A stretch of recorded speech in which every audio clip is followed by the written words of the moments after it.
Bismillahirrahmanirrahim. Assalamualaikum warahmatullahi wabarakatuh. Kembali jumpa bersama saya Uten Sutedi dalam Speak Up.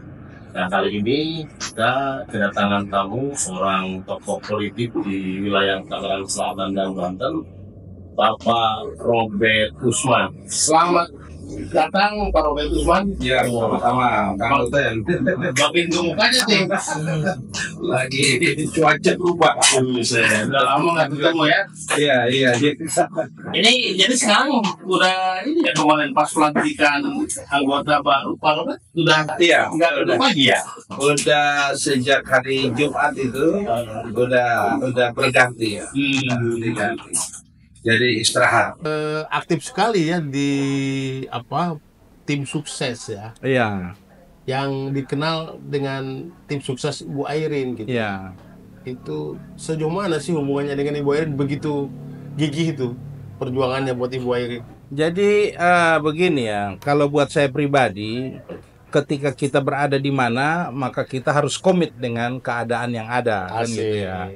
Jadi ketika saya ada di Golkar dan Ibu Airin adalah ketua kami, maka mau bagaimanapun dunia perpolitikan tetap aja kita garis lurus gitu Garis ya. lurus ya. Satu garis lurus. Betul. Karena organisasi itu baik politik maupun organisasi sosial masyarakat itu cuma satu kata, loyalitas gitu. Selama kita sudah masih mau di situ, ya tidak suka dan tidak suka harus loyal. Itu pelajaran paling penting ya. Paling penting. Jadi loyalitas. Loyalitas satu kata. Kalau memang sudah tidak bisa loyal, ya harus keluar dari situ kan, berarti kan Iya, sudah tidak iya. sepemahaman kan gitu. Iya. Makanya sekarang kami lihat ya Ibu Airin adalah tokoh, adalah orang tua, adalah ibu kami gitu kan, yang benar-benar terbaik saat ini gitu ya, saat ini. Terbaik ya. Iya, terbaik saat ini. Kalau di Golkar, Ibu Airin adalah kader terbaik saat ini untuk Banten ya, dan Tangerang Selatan. Nah, kemarin kan ada sedikit quote and quote ya, Iya. kekisruhan ya di Iya. internal partai ya. Iya. Dan imbasnya kan ke Ibu Airin Iya. hampir keluar, konon Iya. hampir keluar dari kandang Iya. Golkar masuk kandang Banteng. Nah, Pak Robert melihatnya seperti apa itu? Kalau saya itu banyak ya yang bertanya ke saya, banyak yang ingin tahu gitu kan, bahkan juga ada media juga ya. Beberapa kali kita ngasih statement politik atas nama Partai Golkar. Tapi secara pribadi saya lihat ini adalah gelombang sesaat aja. Oke. Kalau kita punya feeling politik, maka kita melihat itu hanya gelombang sesaat. Dan ini akhirnya itu terjadi gitu kan. Akhirnya itu terjadi. Jadi partai itu, politik itu sangat dikenal di tikungan tajam terakhir, last minute gitu. Kayak Rossi dong. pembalap motor itu. Jadi selalu di tikungan terus di jalan gitu. Itu Golkar ya? Jadi bukan cuma soal Golkar, ini soal politik. Jadi tidak ada yang bisa memastikan sebelum ketok palu gitu ya. Iya. Kalau kayak kemarin ini kan sebelum terdaftar di KPU gitu kan, tidak ada yang bisa memastikan bahwa siapa jadi apa gitu kan. Termasuk dengan kondisi Ibu Airin kemarin kan. Ya, semua orang dengan kondisi demikian, semua orang malah jatuh terbalik jadi simpati gitu kan. Malah merasa Ibu Airin adalah kader terbaik dengan tingkat elektabilitas tinggi banget gitu kan. Tetapi kemudian oleh partai seolah-olah tidak mendapatkan perhatian. Iya. Nah, dan ini juga sudah perjalanan panjang. Ibu Airin itu sudah berjuang sudah 4 tahun untuk sosialisasi persiapan gubernur ini kan. Maka bahkan dipilih tertinggi ya. iya, dipilih tertinggi, berkontribusi. Penting itu berkontribusi suara terbanyak gitu ya. Nah, maka setiap kader itu pasti ada penilaian dari partainya. Maka Ibu Airin pantas kalau misalnya Bu Airin harus dicalonkan jadi Banten 1 gitu. Nah, sebelum masuk terlalu jauh ya, Ya. saya agak jauh ke Airin lagi. Pak Robert di posisi Golkar di apa? Saya itu di Kota Tangerang Selatan, Kak. Enggak, maksud saya di pengurusan. Di pengurusan itu bidang komunikasi politik. Ketua bidang. Iya, itu bidang komunikasi politik ke dalam dan keluar partai. Iya, itu di strukturnya. Gitu Iya. ya. Sebelumnya saya wakil bendahara. Bahkan sempat terdengar dulu Pak Robert itu sebetulnya kurang Golkar katanya. Ada yang ngomong begitu loh ke saya. Ya, karena basic saya kan tidak start dari Golkar. Tapi belakangan sangat Golkar gitu. Iya, iya. Dulu waktu belum masuk ya, Iya. itu kurang Golkar nih Pak Robert. Iya, iya. Kan wajar ya, karena saya dulu kan di PKPI, bukan langsung di Partai Golkar. Kemudian masuk di Partai Golkar. Tadi kembali ke saya bilang tadi, dimanapun kita berada di situ kita harus loyal. Sebentar. Hari ini ada 2 tokoh Golkar yang memang saya undang. Iya, Nah iya. ini baru nyampe Pak Gustaf. Iya. Silakan Pak Gustaf. Nanti nyambung. Iya. Ari di persiapan. Waalaikumsalam. Siapa Gustaf? Ya, mari Pak. Hampir saja terlambat. Ada. Oke, lanjut. Ya. Nah, kemarin kan saya nulis tuh di beberapa media ya. Ya. Viral juga tulisan saya itu soal Ibu ini dan dinasti politik gitu. Ya. Tolong ceritakan dong kenapa Kim itu tidak kemarin ya sebelumnya tidak memilih Airin waktu itu. Konon nih cerita ini ya, cerita dari yang saya dapatkan dari berbagai sumber. Karena Airin menolak Andra Soni dulu sebagai calon wakil, betul terus. Sebenarnya itu adalah proses ya. Jadi itu adalah proses. Ibu Airin tadi saya sudah sampaikan, beliau itu jalan sudah lama untuk persiapan ini. Ya dengan demikian maka kita terus melakukan survei ya. Jadi survei ke survei, survei ke survei. Setiap ada step tertentu itu pasti ada survei. Nah pada saat itu kondisi surveinya Ibu Airin terlalu tinggi gitu ya, terlalu tinggi. Dan Pak Itu betul survei sampai 72%. ya saat ini Survei siapa itu? itu survei dari internal Golkar. Tapi kalau di survei RSI, Iya. sing DDJA itu nggak sampai segitu. Iya, itu bisa aja ya. Masing-masing lembaga survei kan bisa beda-beda. Kalau nggak salah cuma 40 berapa gitu. Iya. Jadi kita di Golkar itu punya survei sendiri. Iya. Nah, Pemirsa, ini kedatangan Pak Gustaf. Pak Gustaf ini juga tokoh muda di Golkar dan dia seorang aktivis bukan saja di politik tapi juga dia seorang aktivis di Paskibraka ya. Bahkan ketua ya, ketua umum Paskibraka nasional. Wah, luar biasa. Dia tinggal di Tangsel yang posisinya sangat strategis, ketua Paskibraka nasional yang kemarin bertanggung jawab pengibaran bendera pertama kali di IKN. Nah, selamat datang Pak Gustaf. Apa kegiatannya sekarang nih? Alhamdulillah seperti biasa sebagai seorang guru mengajar di kampus. Oke, dosen dong. Dosen. Dosen juga yang dia ada ya. Tidak di Tangsel, mainnya di nasional dan di provinsi. Jadi belum waktunya kali ya terpilih menjadi anggota dewan. Tapi setiap tahun, setiap 5 tahun nyalon ya. Alhamdulillah Sorry. sejak tahun 2004 ya, 2004 sampai 2024 20 tahun. Iya, baru deh nyalon. Iya, nyalon terus ya. Ya, Luar biasa. Nah, Pak Gustaf ikut nggak di dalam dinamika politik Golkar dan Ibu Airin? Tapi saya dengar dari Pak Gustaf atau dari siapa ya kemarin ketika Ibu Airin belum sempat mendapatkan rekomendasi dari Golkar. Kalau nggak salah Pak Gustaf yang ngomong memang ada terjadi juga kejenuhan katanya di internal Golkar provinsi, itu nggak? saya ada niat kecenderungan itu. Oke. Mulai kejenuhan itu ya. Kecenderungan misalnya. Indikatornya apa tuh? Ya, artinya kondisinya ya mungkin ya dinamika politik sendiri. Iya. Tapi tetap sekarang kan Airin tetap balik ke Golkar kan dan dicalonkan. Masih mendukung Airin atau? Kita punya versi politik di sini. Sebagai saya masuk pengurus soalnya. Masuk Saya pengurus? masih wakil ketua Nanti provinsi. dipecat. Repot kalau nggak mendukung. Kita punya patungan gitu. Iya. Punya patung politik ya harus tetap Iya. buka bahasa beliau itu apa jalan lurus. loyalitas. Apa PDLT Tegak kita lurus. punya PDLT. BDLT ya. Iya. Nah ngomong-ngomong kalau Paskibraka itu apa saja yang dilakukan Pak Pak Gustaf. Jadi gini, ya, kalau bicara Batu Braka, kita punya organisasi namanya Purna Pasti Braka Indonesia. Jadi mereka kalau bertugas sebagai Alumni ya. alumni Ya, ya. seluruh Indonesia. Nah, ini kan terkait dengan Ibu Airi juga. Dulu Ibu Airi sempat mencalonkan ya, bersaing sama Pak Gustaf ya. Iya kan, sebagai alumni Paski Braka, Ibu Airin kalah sama beliau. Iya, Kalah. bukan kak, bina tidak keluarga besar, bukan kan yang Ya, tapi katanya kan Ibu Airin tidak jadi ketua umum Putra Paski Braka, dilanjutkan kembali oleh Pak Gustaf. itu biasa dalam sebuah dinamika organisasi. Tapi bukan karena itu lah, mendengar apa mengatakan ada kejenuhan ya belum ya. Oke, kembali ke Pak Robert nih. Tadi seru juga nih.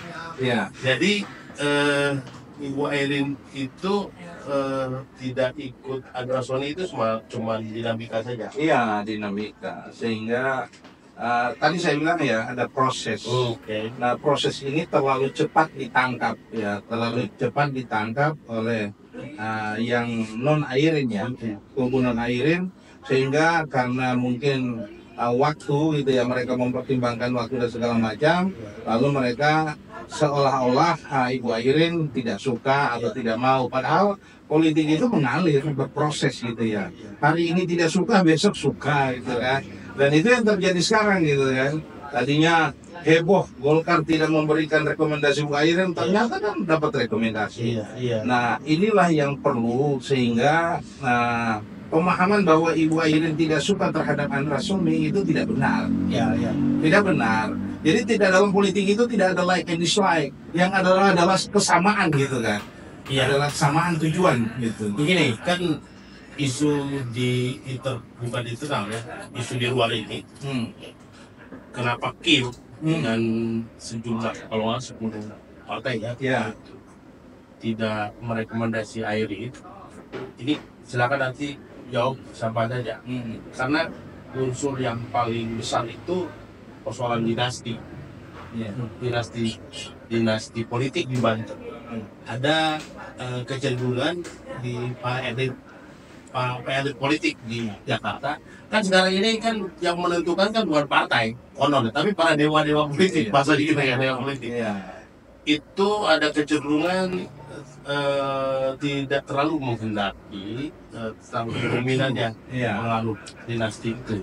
Menurut Pak Gustaf Ruden, sebagai orang dekat sebetulnya dengan orang dalam Bahasa cuma satu, politik itu kepentingan. kepentingan. Artinya manakala suatu kepentingan untuk bicara, ya kepentingan itu yang harus dijalankan. Jadi itu biasa saja itu. Semua lah itu. Lumrah. Dalam politik. Lumrah. Menurut Pak Robert, Iya, jadi kalau itu penglihatan pandangan dari Jakarta Iya. atau tadi dalam tanda petik dewa-dewa politik, tapi kalau ketika kita masuk di Banten, ternyata beda kok.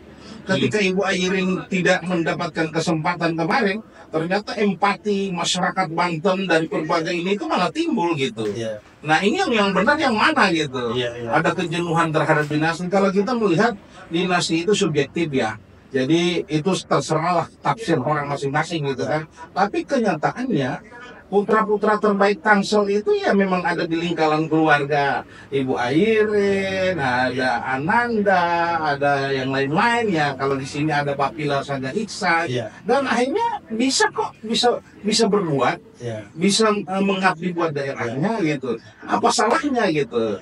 Apa yang salah? Cuman kebetulan saja ini terpaut keluarga sehingga ditarik benang merah jadi dinasti gitu ya. Bahkan kemudian Ah. dinasti politik di Banten yang sangat hegemonik itu Iya. menjadi percontohan. Iya. Iya. Bahkan diikuti oleh Pak Jokowi juga ya.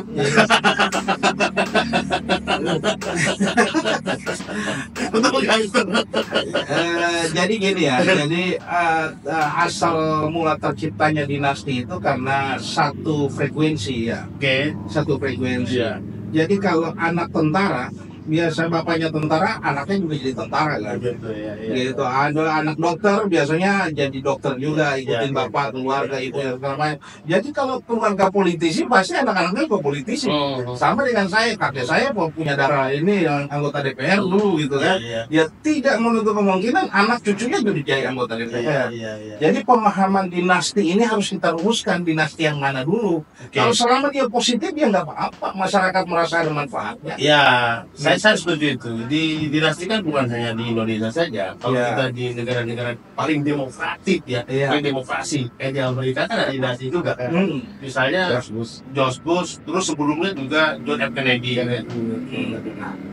Asal berkualitas nggak masalah. Yang menurut saya dinasti, kader-kader dinasti di Banten juga berkualitas. Sangat.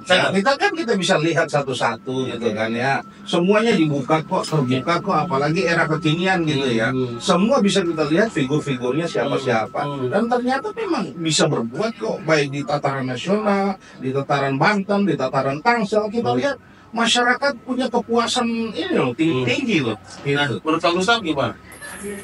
Itu pandangan lain lah. Tapi begini, kalau kita bicara dinasti, kita harus pisahkan dalam terminologi dinasti dalam bentuk peradaban keluargaan atau memang tadi kata Pak Robin dinasti dan lain seperti itu.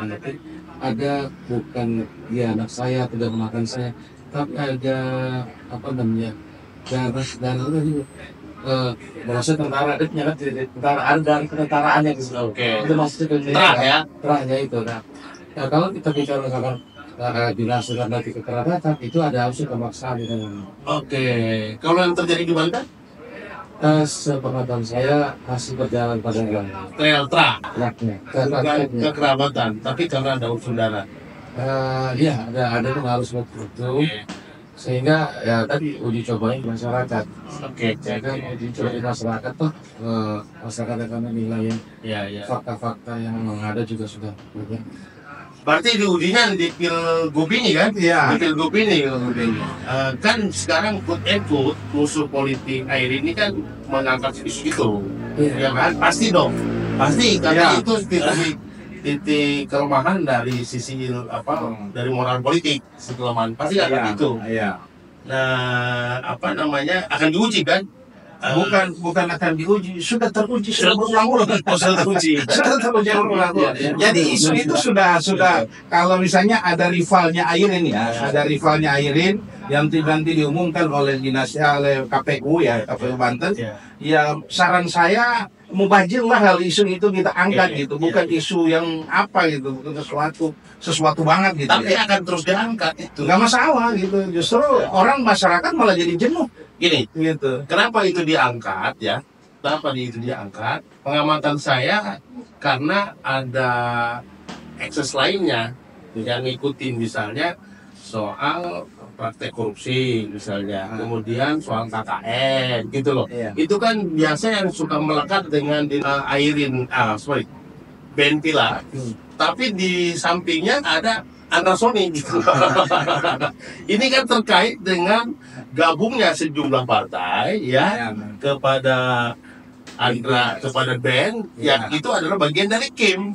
Itu gimana menjelaskannya itu? Cuma Pak Musa dulu. Begini, ada dua versus nih ya. Ketika Pilpres selesai, melahirkan sebuah soliditas. Yang dikenal dengan Kim. Itu soliditas namanya. Soliditas dari berbagai macam partai di situ. Nah, diharapkan berdampingan di sebuah soliditas. Tetapi itu bicara Pilpres kemarin, ya kan? Sekarang kita bicara pilkada, baik di Banten maupun daerah, akan timbul kepentingan di situ. Nah, saya mau jawab itu pada soliditas versus kepentingan. Maksudnya Kim jadi nggak efektif? Bukan tidak efektif. Disinilah diuji soliditas antara soliditas dan kepentingan. Soliditas dan kepentingan. Apakah kemudian bisa saja kayak di Tangsel, Kim kosong, gitu kan? Sementara di Provinsi Banten ini tidak perlu gitu kan? Nah, ini kan ada versus di sini gitu. Nah, ini akan diuji nanti di masyarakat. Kan setahu saya gini, Kim itu dibentuk itu setelah Pilpres kan? Tujuannya apa? Saya sudah berbicara dengan teman-teman di Jakarta. Kenapa misalnya Kim? Jadi koalisi Indonesia Maju itu dibentuk untuk menyatukan frekuensi di antara para elit politik Ya.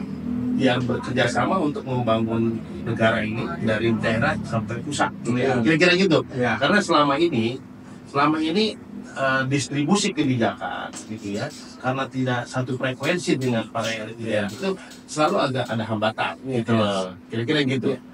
Nah, sekarang posisinya Golkar itu ada di Kim. Ya. Tetapi kadernya bukan untuk Kim gitu. Ya. Itu yang jadi pertanyaan teman-teman di bawah tuh. Makanya sebenarnya ketika soliditas dibentuk, ini ada kepentingan-kepentingan. Itulah saya bilang khusus tadi. Nah, ini kuncinya, ya kan, bagaimana tadi meselaraskan tanda kutip frekuensi elit tadi yang bergabung dengan Kim. Nah, kemudian dengan kepentingan masyarakat dengan di Banten beda, kepentingan Tangsel beda, kepentingan daerah lain beda. Iya. Masyarakat berbeda kepentingannya. Iya. Itu. Iya. Mungkin nggak begini misalnya, Pak Robert. Ya. Bolehlah dalam pilkada ini Golkar misalnya terpisah dari Kim, kan? Ya. Dalam menentukan figurnya. Iya. Tetapi ketika dia menang atau kalah, tetap dalam menentukan kebijakan atas dasar frekuensi Kim. Iya. Bisa gitu nggak? Begini juga akan menjadi sebuah pertanyaan.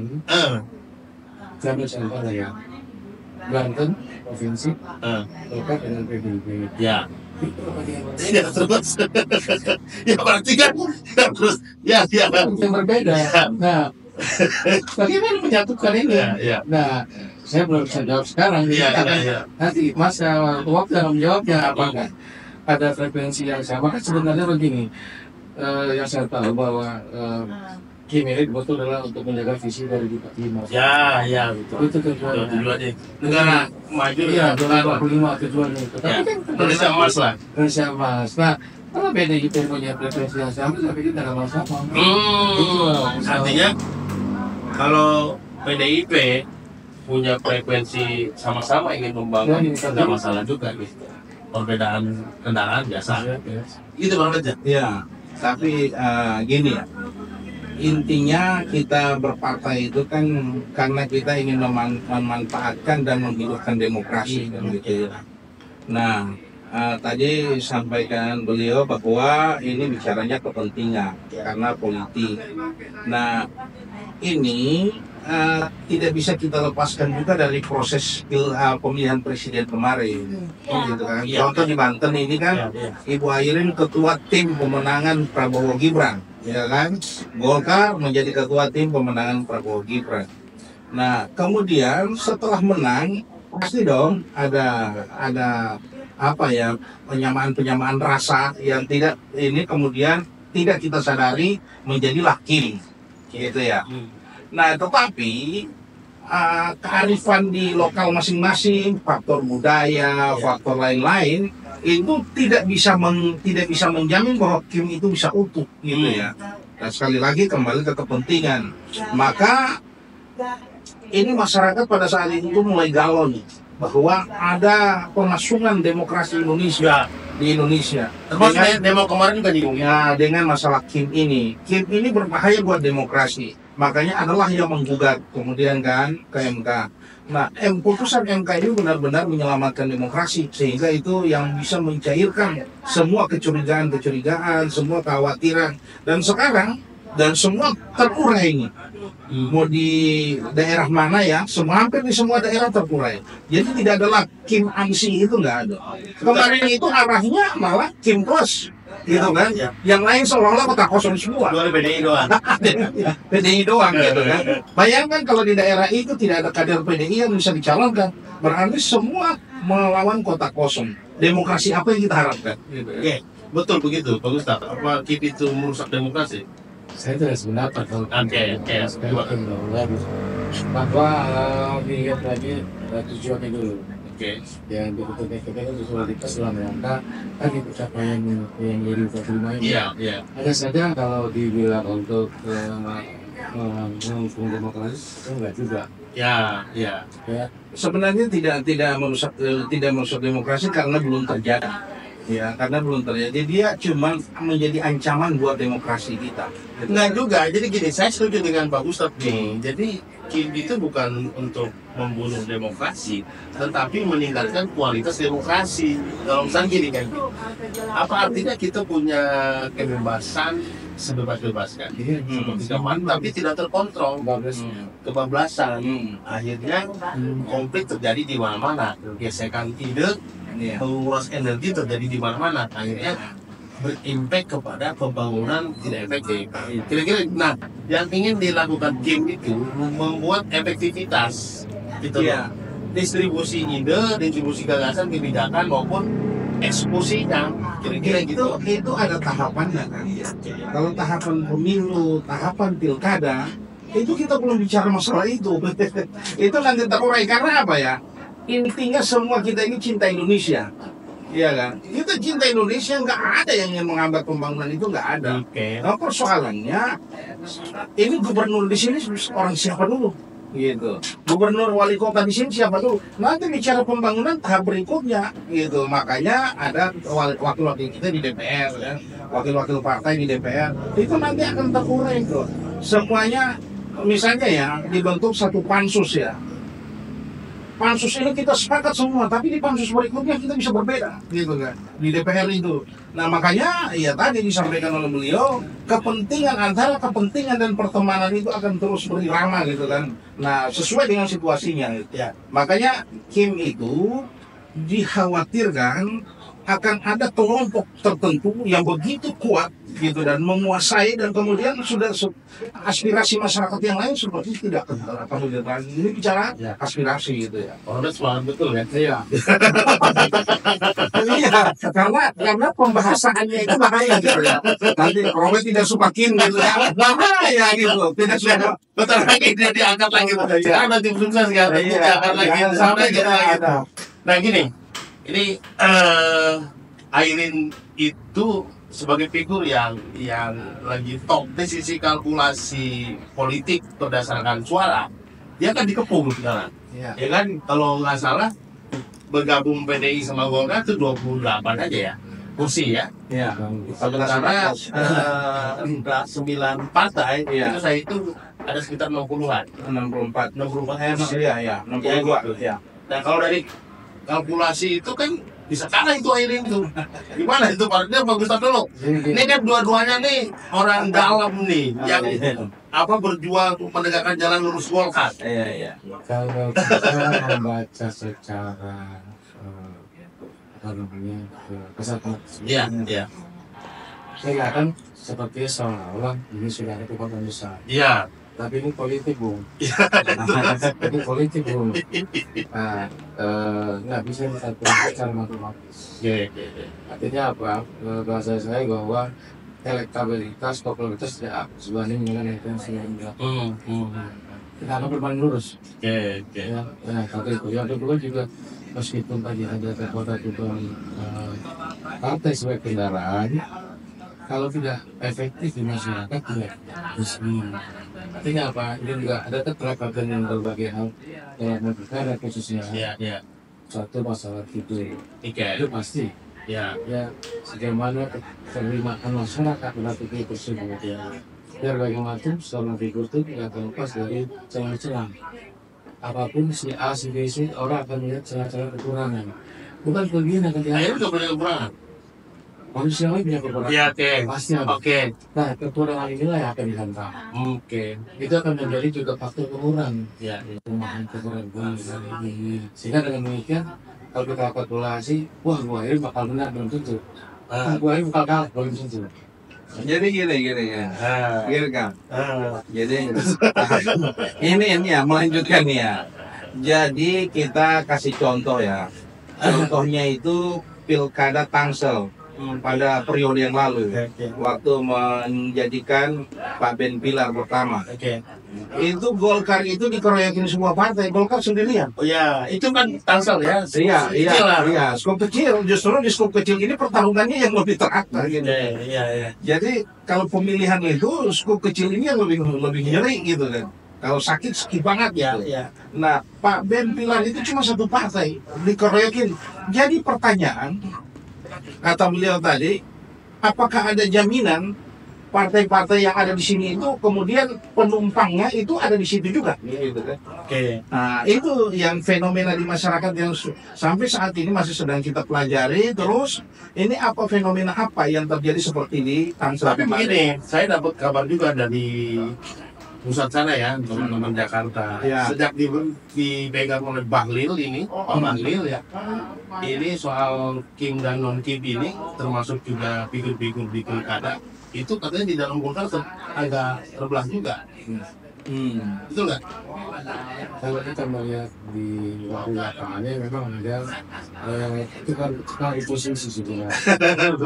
Tukar posisi. Bukan terbelah. Bukan. Saya sedang terbelah. Jadi bahwa Golkar itu secara kader. Golkar itu secara kader. Ada mungkin kebijakan mungkin belum saatnya saya dimunculkan. Jadi ada istilah itu, ini Golkar boom. Ini Golkar boom. Semua orang sudah tahu bahwa Airin itu tidak dicalonkan Golkar.